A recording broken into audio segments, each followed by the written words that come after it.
Nyika yose inoziva vakomana veFAZ.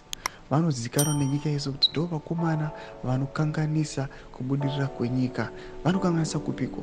Vanhu vaiona pamaelections vaiona vakomana veFAZ ndo vaiintimidata mavoters, ndo vaikwanisa kumanipulata mavhotsi.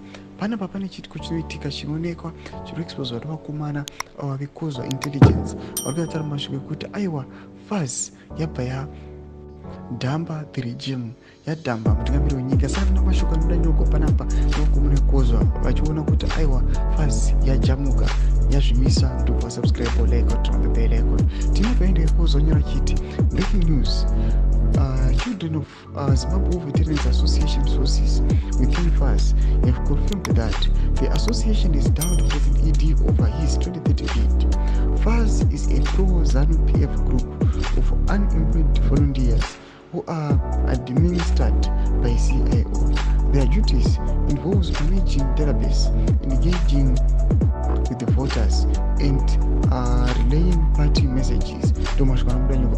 Poster this picture the Forever Associates Zimbabwe Trust FAZ varikachexposa panapa nokona kupoza zvinzi aiwa vakomana havasitomboitana employed but vanenge vachiinitiatwa nevakomana veCIO. But panapa kuti mashoko ekuti aiwa vakomana ava vabva vaya vakadhamba this 2030 mantra, this 2030 bid. Zvatiri kuona kuti ava vari kumisa vanhu vari kuisa on halt. Zvatiri kuona kuti aiwa kumusoro uko vakomana hakusina kubvumira zvakanaka. Hamene kuti zviri kumboshuvira chii kana zviri kusiginalira chii, but the bottom line ndeyekungoti pakaipa.